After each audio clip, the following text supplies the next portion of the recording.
Thank you, Kanupriya. If I can have my slides, yeah. So I'll be talking about essentially a surgical topic and an imaging session.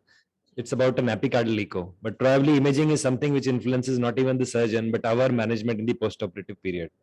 So why intraoperative echocardiography? Well, it confirms the adequacy of repair. It helps titrate the vasoactive and inotropic support after CPB. So it's essential not only for a surgeon, but we as a cardiologist, the intensivist, all of us. A timely detection of residual or previously undetected defects obviously aids treating it on the table so that we don't have to go again onto the OR. And definitely there is a conservation of resources because the residual VSDs in a tetralogy, we all know how it behaves, and so are other residual lesions. So the choice of option remains either intraoperative epicardial echocardiography, which is the discussion for today, or a transesophageal echocardiography. Epicardial echography was in use for more than a decade before introduction of TE, but the relevance is probably realized when the doctor goes old. No, so we all know the epicardial echocardiography is now as relevant as a TE. It can be performed easily and efficiently, and maybe the most important practical intraoperative imaging, especially when TE probe cannot be inserted or when probe placement is contraindicated, such as imaging of distal aorta and the aortic arch, which may be impaired by trachea and the bronchi. This is a limitation of transesophageal echocardiography. There may be a difficult to advance into the esophagus due to esophageal lesions such as gastrointestinal pathologies. So epicardial echocardiography is essential. Can cause oropharyngeal and GE injury, a TE. So again, epicardial is important, and probe has to be inserted before giving an heparin to the patient. It continues to be in place for a long time, and rewarming can damage the transducer of TE, and thus the importance of epicardial imaging. The hardware is something which is available commonly in any center which is doing a cardiac surgery. The basic transducers, a sterile sheath, and of course, echocardiography machine. Traditionally, the insertion technique is something which demands a bit demonstration. The reason being, the sterility was a concern which has been raised in many earlier publications comparing epicardial with TE. So it is important that the anesthetist or the person inserting the TE probe, as is being shown in this particular video, is well away from the screen, from the operative area. Once the probe crosses the operative area, the probe is taken over by the surgeon, who immediately, appropriately takes it and puts a problem. Now, over a period of time, we realized that this particular technique had a problem. When we were putting jelly, the jelly used to decrease as it used to reach the other end. And so came this another video, if it could play. So I think this video is not playing. So the other technique is, of course, to put in a jelly when the other end reaches the other end actually reaches this particular end, and when the surgeon puts in a jelly onto it. Yeah, something like this. Once it reaches the other end, and the jelly can be put over it. So these are the techniques which are essentially to account for the sterility, so that the sterility is ensured, and also the appropriate jelly reaches the area. The probe insertion, once it is there, one must be aware of the orientation of the heart. Each of the surgeons are aware, and so is important for anybody interpreting the echocardiography. We know that the apex of the heart is here, the base of the heart is here, the long axis of the heart is here, and if I have to make a short axis, it will come something in this particular direction. So the problem is here, once you have a apical direction, there may be some limitation of placing the probe at the apex, as has been demonstrated in this particular video. As is demonstrated, it is important that not excessive pressure is exerted onto the structures, because the hemodynamic compromise may be there. The long axis is essentially the long axis which we have been using, the long axis of the heart, which demonstrate one has to put the probe across the long axis of the heart so that our our radiation is going along the long axis and bisecting the heart in a long axis, giving the long axis as we have a epicardial echocardiography. I think there is some signal. Some signal is not getting transmitted there. So if you have to have the same view with a rightward tilt, it is demonstrating there.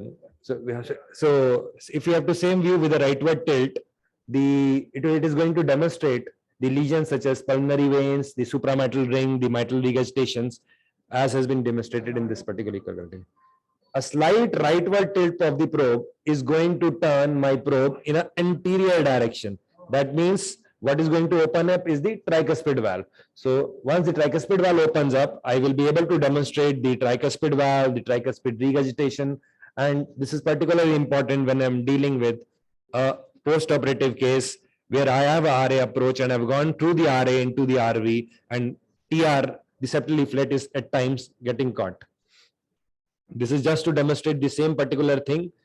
The apical four-chamber view has been put there, and there you see the inflows and the regurgitation. Once you tilt it further posteriorly, as has been demonstrated in the last cartoon, one may be able to open up the coronary sinus plane and even demonstrate the coronary sinus. The same thing has been demonstrated how to open up the tricuspid valve, the tricuspid valve. And once coming on to the next view, which is the RVOT view. So RVOT view is almost the same as our traditional echocardiography RVOT view. This time the direction of the probe is directing towards the left shoulder, as is done for a RVOT for our classical transthoracic echocardiography. The beam goes in a direction which is going to dissect the RVOT, opening up the RVOT in the long axis, and at times demonstrating even the branch pulmonary arteries. This is particularly relevant for post-op tetralogy patients, where we have to see for the pulmonary regurgitation, for the degree of pulmonary regurgitation, the opening of the right ventricular outflow tracts, and supravalvular lesions. This has been demonstrated in this particular video. This particular video, which is trying to demonstrate the right ventricular outflow tract, the initial part, and then one may be able to find certain infundibular signals if the infundibular stenosis is present there. Slight clockwise rotation of the same is going to further open up the right ventricular outflow tract further distally, and one may be able to demonstrate the branch pulmonary arteries and the short axis of the aorta. This view will be relevant for conditions such as aortic valve repairs, for distal branch pulmonary arteries in post-op tetralogies, as has been demonstrated in this particular case. Most importantly, the signal which is very important here is to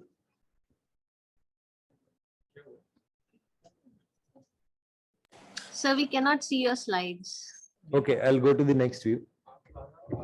Yeah, there is some technical issue. We'll wait for 30 seconds.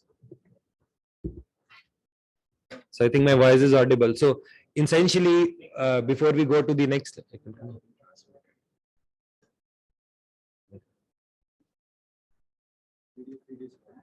but audio is there.